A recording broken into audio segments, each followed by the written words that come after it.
My sister Callista stood up at my 7-year-old daughter's funeral, clinked her champagne glass against the microphone, and announced her engagement while my baby girl's casket sat 10 feet away. The sound of that glass hitting the metal made everyone in the funeral home turn their heads. She was wearing the black Versace dress she'd bought for her promotion celebration last year, the one that cost more than my monthly mortgage payment. Her perfectly manicured fingers wrapped around that champagne flute like she was at a cocktail party, not standing next to my daughter's body. "I know this is a difficult day," she said, her voice carrying that fake sweetness she used with her pharmaceutical clients. "But Preston and I wanted to share something that might bring a little light to this darkness. We've set our wedding date for June 15th. My mother actually gasped with delight. My own mother, Gloria, who had held Emma's hand through countless hospital visits, clasped her hands together like Callista had just announced the second coming. "Finally, some good news in this family," she said, loud enough for everyone to hear. My Uncle John, the man who never missed an opportunity to share his wisdom about life, started clapping, at my daughter's funeral.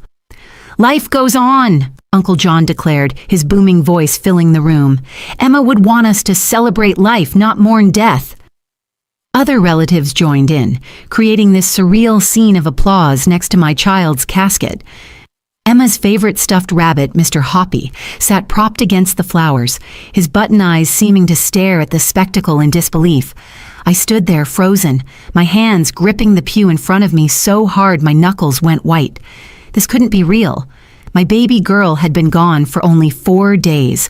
4 days since I'd found her in her princess bed, her skin cold, her lips blue, her little hand still clutching the paintbrush she'd been using the night before. And here was my sister, my own blood, turning Emma's funeral into her personal engagement announcement party. But then something happened that changed everything.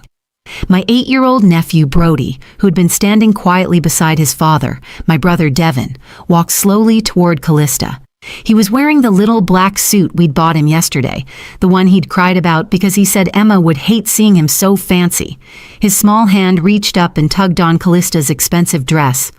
"Aunt Callista," Brody said, his voice clear and innocent in the sudden quiet, "should I tell everyone what you did to Cousin Emma's medicine?" The champagne glass slipped from Callista's hand, shattering on the funeral home's marble floor. The sound echoed through the room like a gunshot.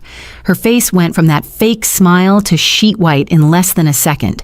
Preston, her fiancé, stepped back from her like she'd suddenly caught fire. "What are you talking about, sweetie?" Callista's voice cracked, but she tried to force that smile back onto her face. Her hand reached for Brody's shoulder, but he stepped away. "The white pills," Brody continued, unaware he was about to destroy everything. "You switched them in Emma's brown bottle. You said it was a game, and I couldn't tell anyone or I'd get in big trouble. My name is Veronica, and I'm 34 years old. Until 4 days ago, I was a single mother to the most beautiful, creative, brave little girl who ever lived. Emma had been my whole world since the day she was born. She came into this life fighting 2 weeks early during a snowstorm that knocked out power to half the city. The nurses said she was impatient to start living, and they were right. Even with her illness, even with all the pain she endured, Emma attacked life with a joy that made everyone around her smile. My sister Callista is 5 years younger than me. Growing up, I protected her from bullies, helped her with homework, held her when her first boyfriend broke her heart. When she got her job in pharmaceutical sales 3 years ago, she celebrated at my house, spinning Emma around the kitchen while they both laughed. She'd been the one who used her connections to get Emma into the clinical trial that had been working miracles, or so I thought. Standing in that funeral home, watching my sister's mask finally crack, watching the truth spill out through an 8-year-old boy's innocent words, I realized that sometimes the people we trust most are the ones capable of the greatest betrayal. 3 weeks before Emma died, she painted her best butterfly ever. She'd been working on it for hours at our kitchen table, her tongue poking out slightly in concentration, the way it always did when she focused hard. The butterfly's wings were brilliant orange and black, a monarch with intricate patterns that seemed impossible for a 7-year-old to create. But Emma wasn't just any 7-year-old. Despite fighting juvenile dermatomyositis for 2 years, she had the spirit of a warrior and the soul of an artist. "Mommy, this one's going to be in a museum someday," she announced, holding up the painting. The afternoon sun streaming through our window made the still wet paint shimmer. "When I'm a famous artist, people will say this is where it all started." I kissed the top of her head, breathing in the strawberry scent of her shampoo. "It's perfect, baby. Just like you." That same evening, Callista arrived with Emma's monthly medication refills. She'd been handling all of Emma's prescriptions for the past 6 months, ever since she'd gotten Emma into the revolutionary clinical trial at Nexus Pharmaceuticals. It was a new immunosuppressant that specifically targeted the inflammation causing Emma's muscle weakness without destroying her entire immune system. The results had been remarkable. Emma could hold her paintbrush steady for the first time in a year. She could run short distances without collapsing. She could hug me tight enough that I could actually feel it. "How's my favorite artist?" Callista asked, breezing into our house with her Louis Vuitton bag and perfectly styled blonde hair. She always looked like she'd stepped out of a magazine, even after a long day of sales calls. "Aunt Callie!" Emma jumped up, something she couldn't have done 2 months ago. "Look at my butterfly." Callista examined the painting with exaggerated interest. "This is absolutely stunning, Emma Bear. You're getting better every day, aren't you?" She glanced at me over Emma's head. "The medication is really working." "Dr. Hendricks says she's their star patient," I told her, organizing the prescription bottles she'd brought. "They want to feature her in the medical journals when the trial concludes. Can you imagine? My baby, helping other kids with the same condition." Callista's smile tightened just slightly. "That's wonderful. Really wonderful." She pulled out Emma's brown prescription bottle, the one for the trial medication. "This one's especially important. Every pill, every day, exactly as prescribed." "I know the drill," I said, laughing. "You've trained us well." Our family dynamic had always been complicated but loving. Our mother, Gloria, lived 20 minutes away and came over every Tuesday to watch Emma while I worked my shift at the hospital. I was a pediatric nurse, which meant I understood Emma's condition better than most parents would, but it also meant I knew exactly how serious it was. Our father had passed 5 years ago from a heart attack, leaving a small life insurance policy that I'd used to help cover Emma's medical expenses. My brother Devin was going through a messy divorce, which is why his son Brody had been spending more time at our house. Emma adored her older cousin. Despite the age gap, Brody was patient with her, playing dolls when she was too weak to do anything else, reading her stories when she was stuck in bed. He'd been there the day Callista brought the medications, playing with Emma in her room while Callista and I talked in the kitchen about wedding plans. "Preston's family wants the reception at their country club?" Callista had said, scrolling through her phone. "It's a bit pretentious, but his mother insists." "Must be nice to have those kinds of problems," I joked, not meanly. I was genuinely happy for her. Callista had worked hard to build her career, and Preston seemed to worship the ground she walked on. "You'll find someone," she said, squeezing my hand. "Once Emma's better, you'll have time to focus on yourself again." That conversation felt like a lifetime ago now. Emma had gone to bed that night excited about her art class the next day. She'd been getting stronger, more vibrant, more like the child she was before the disease tried to steal her childhood. The clinical trial was supposed to save her life. The medicine in that brown bottle was supposed to be her miracle. I trusted my sister completely. She'd used her pharmaceutical connections to get Emma into a trial with only 50 spots nationwide. She'd handled the insurance paperwork, the prescription refills, the communication with the drug company. She'd been our savior, our angel in designer heels. How could I have known that angels sometimes fall? Everything changed 48 hours after Callista's last visit. Emma woke up screaming at 3 in the morning, clutching her stomach. When I turned on her princess lamp, her face was gray and covered in sweat. She vomited blood onto her frozen bedsheets before I could even get her to the bathroom. I called 911 while holding her hair back, my hands shaking so hard I could barely dial. The paramedics arrived in 6 minutes that felt like 6 hours. They took one look at Emma and moved faster than I'd ever seen emergency responders move. "Possible organ failure," one of them said to his partner, thinking I couldn't hear. But I'm a pediatric nurse. I heard everything. I understood everything, and everything was falling apart. At the hospital, Dr. Hendricks met us in the emergency room. He'd been treating Emma for 2 years and had never looked panicked until that moment. "This isn't right," he said, examining her blood work. Her liver enzymes are through the roof. Her kidney function is declining rapidly. This isn't consistent with juvenile dermatomyositis or even a reaction to the trial medication. Then what is it? I demanded, holding Emma's hand as she writhed in the hospital bed. It looks like acute poisoning, he said quietly. We're running toxicology screens now. Emma died 36 hours later. Her organs shut down one by one while I held her and sang, "You Are My Sunshine," the song I'd sung to her every night since she was born. Her last words were, "Mommy, I didn't finish my butterfly painting." Then she closed her eyes and never opened them again. The funeral preparations happened in a blur of grief. Callista took charge immediately, the way she always did in any crisis. She selected the funeral home, chose the flowers, coordinated with relatives flying in from across the country. I could barely function, moving through the days like a ghost myself. My mother kept bringing me food I couldn't eat. Devin handled the insurance paperwork. Everyone did everything while I just existed in a world where Emma didn't. I've arranged for the Hampton Funeral Home, Callista told me 2 days after Emma died. They have a beautiful children's section. Emma would like the clouds painted on the ceiling. I nodded numbly. Callista hugged me, and I smelled her expensive perfume, the same one she'd worn to Emma's last birthday party. "We'll get through this together," she whispered. "I promise." The day of the funeral arrived gray and drizzling, the kind of weather Emma used to call butterfly sleeping weather. The funeral home was packed with family, Emma's classmates, teachers, and nurses from the hospital where I worked. Little kids from her art class had drawn pictures that covered an entire wall, butterflies, hundreds of them, in every color a child could imagine. Uncle John had flown in from Phoenix, wearing the same black suit he'd worn to my father's funeral. He cornered me before the service started. "These things happen for a reason, Veronica. God has a plan." I wanted to scream at him that God's plan was garbage if it included killing 7-year-olds, but I just nodded and walked away. The service was beautiful and horrible simultaneously. Emma's art teacher spoke about her talent and determination. Her best friend, Susie, sang a song off-key, but with so much love that everyone cried. Devin read a poem while Brody stood beside him, looking lost and confused. Then it was time for final remembrances.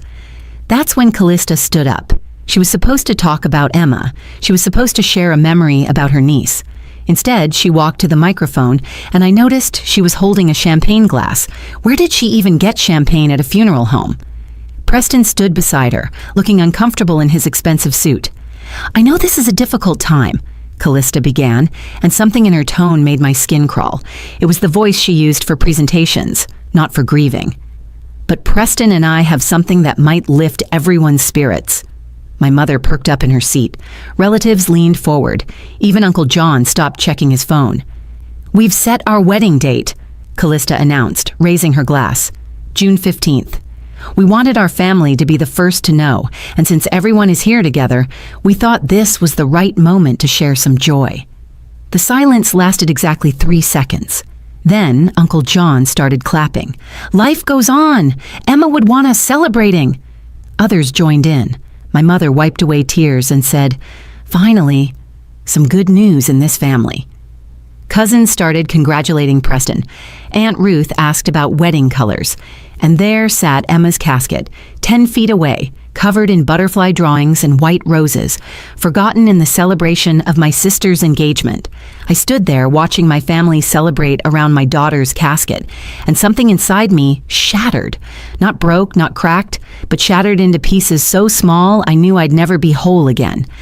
My hands gripped the wooden pew in front of me while relatives actually pulled out their phones to look at wedding venues Callista was suggesting. The funeral director stood in the corner, his mouth open in shock at the scene unfolding in his establishment. "The Peninsula Resort has beautiful June gardens," Aunt Ruth was saying. "My daughter had her reception there last summer."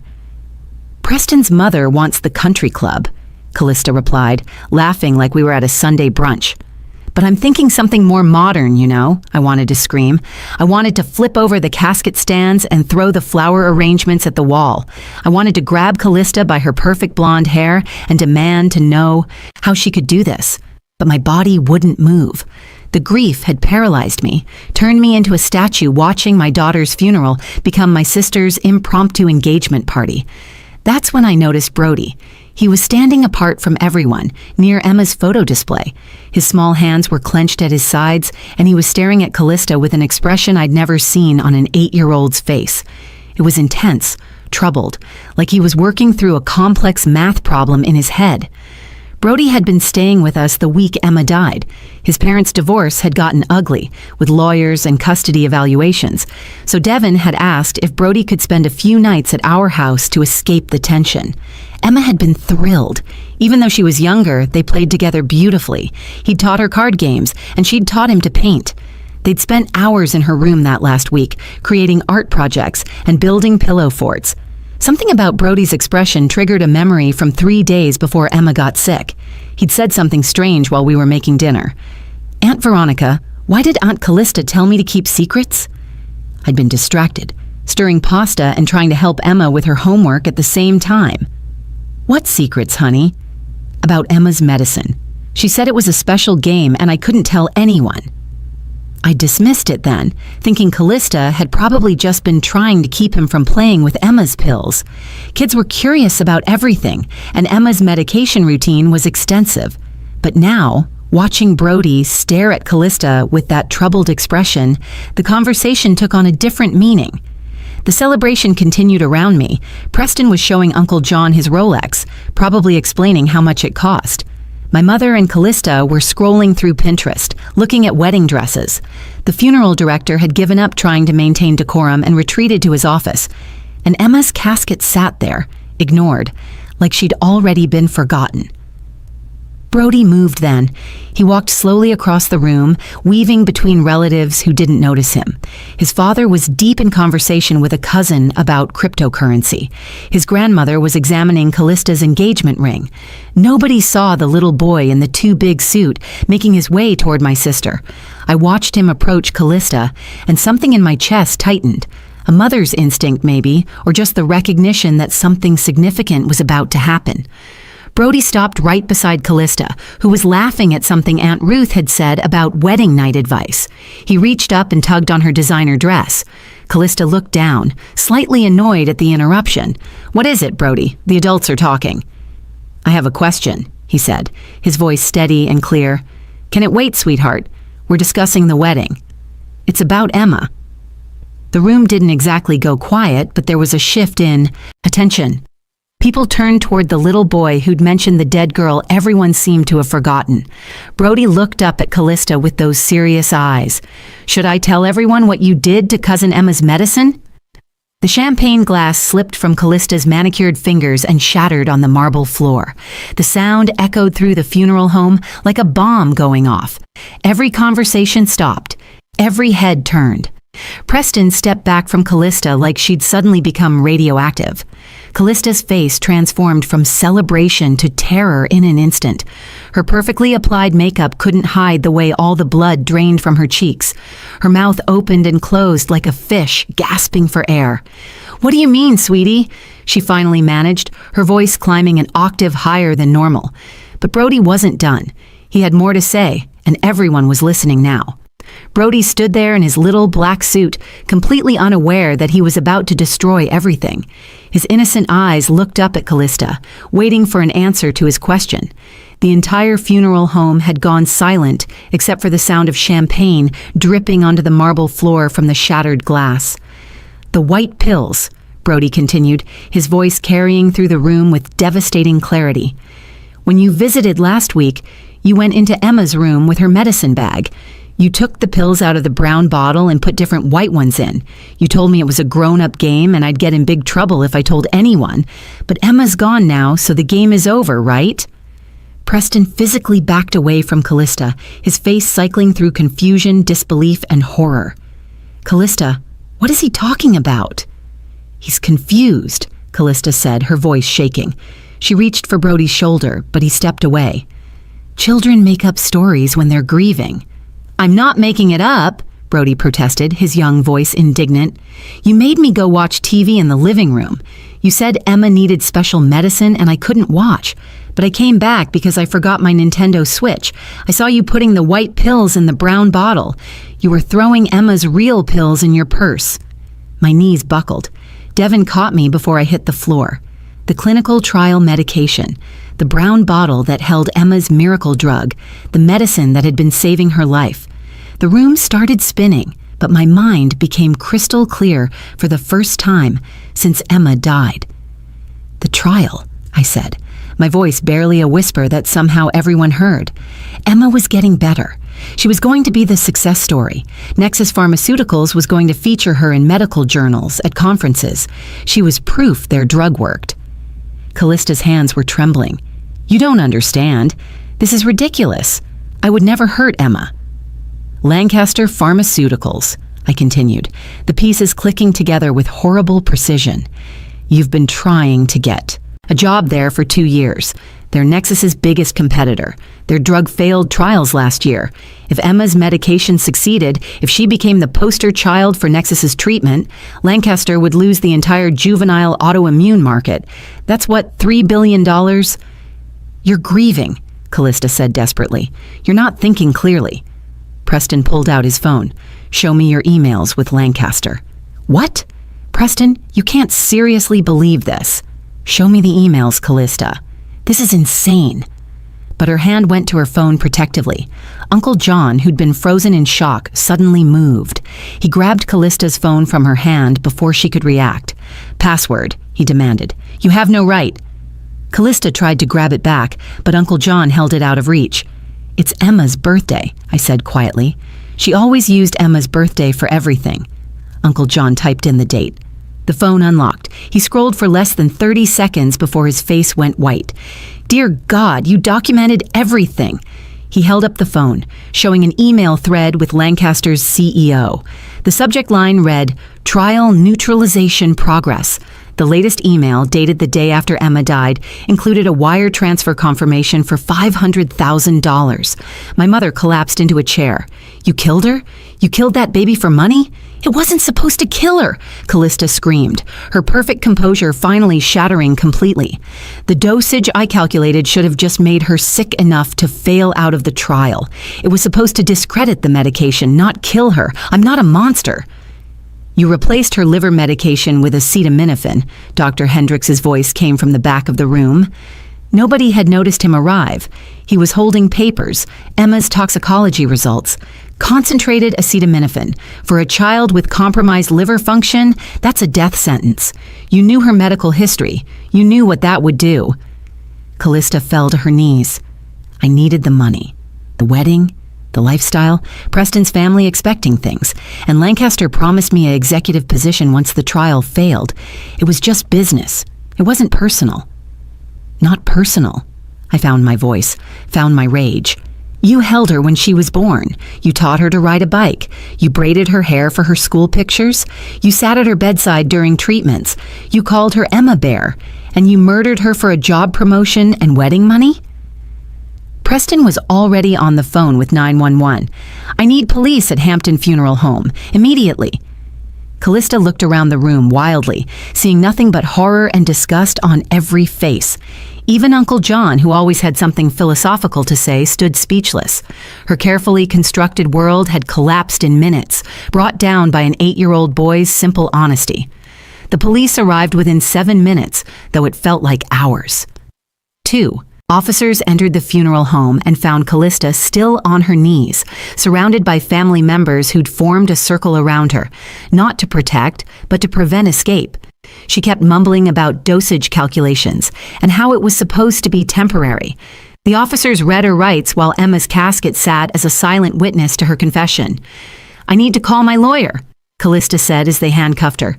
You need to rot in hell, my mother told her, the first time I'd ever heard her swear. The investigation that followed revealed the full scope of Callista's plan. She'd been in debt for over $100,000, living far beyond her means to keep up with Preston's wealthy family. Lancaster Pharmaceuticals had approached her 6 months ago when they learned she had inside access to the Nexus trial through Emma. The emails showed months of planning, discussions about neutralizing the competition, and detailed payment schedules tied to specific outcomes. The prosecutor explained it simply during the trial. Callista had replaced Emma's immunosuppressant medication with concentrated acetaminophen tablets she'd stolen from the hospital where she did sales calls. She knew Emma's liver was already compromised from years of medication. She knew exactly what would happen. The miscalculation was a lie she told herself to sleep at night. Preston testified against her. He revealed that 3 days before Emma died, Callista had taken out a life insurance policy on Emma without my knowledge, forging my signature. She'd listed herself as a beneficiary, claiming it was to help with medical expenses. The policy was worth $200,000. The jury deliberated for 2 hours. Guilty of murder in the first degree. The judge sentenced her to life without the possibility of parole. When they led her away, she looked at me one last time. "I loved her too," she said. I turned away. Love doesn't calculate dosages. Love doesn't forge signatures. Love doesn't kill for money. 6 months after the trial, I established the Emma Foundation with the life insurance money Callista never got to collect. We fund treatment for children with autoimmune diseases and provide financial support for families navigating clinical trials. Emma's butterfly paintings hang in the foundation office, bright spots of color and hope against white walls. Brody visits every Sunday. We paint butterflies together, and I teach him the techniques Emma discovered. He still asks sometimes if he did the right thing by telling the truth. "You saved other children," I tell him. "Lancaster Pharmaceuticals is under federal investigation. 3 more families came forward with suspicious deaths during competing drug trials. You're a hero, buddy." "I just missed Emma," he says simply, "and I didn't like keeping secrets." Dr. Hendricks helped me understand the medical evidence. The real trial drug had been working. Emma would have been fully recovered within 6 months. She would have been the success story that changed how we treat juvenile autoimmune diseases. Instead, she became the case that exposed pharmaceutical corruption and murder for profit. Uncle John doesn't make speeches about God's plan anymore. He sends a check to the foundation every month with a note, "For Emma's butterflies." My mother volunteers at the foundation, organizing fundraisers with the energy she once reserved for family gossip. Preston donated his entire settlement from breaking off the engagement to the foundation. He attached a note, "I'm sorry I didn't see who she really was." The foundation has helped 73 children access treatment in its first year. Each family receives a butterfly pin, designed from Emma's last painting, the one she didn't get to finish. I completed it myself, following the sketches she'd left behind. It's a monarch butterfly, wings spread wide, rising toward the sun. Yesterday, a mother called to thank us for saving her daughter's life. The foundation had covered her experimental treatment costs when insurance refused. "She's painting again," the mother said through tears. "She wants to be an artist, just like Emma." I visit Emma's grave every Thursday, the day she used to have art class. I bring fresh flowers and tell her about the children we're helping. Sometimes I find butterfly drawings left by classmates who still remember her. The headstone reads, "Emma Grace Morrison, artist, fighter, butterfly. Her light exposed the darkness and continues to shine." Evil sometimes wears familiar faces. It smiles at holiday dinners, brings birthday presents, holds your hand during tragedies it orchestrated. But truth, even from the smallest voices, has immense power. An 8-year-old boy's inability to keep a terrible secret saved countless other children from becoming victims of corporate greed and personal ambition. Emma always said butterflies were proof that beautiful things could come from darkness. She was right. Her death exposed a killer, brought down a pharmaceutical conspiracy, and created a foundation that saves lives. She became the butterfly she always painted, transforming something ugly into something beautiful, something temporary into something eternal. Thank you for watching this story. If it touched you, please like this video and share it with others who need to hear it. Your support helps these important stories reach more people. Please comment below with your thoughts and subscribe to our channel for more powerful true stories that remind us that justice and truth always find a way. Remember, sometimes the smallest voices speak the loudest truths.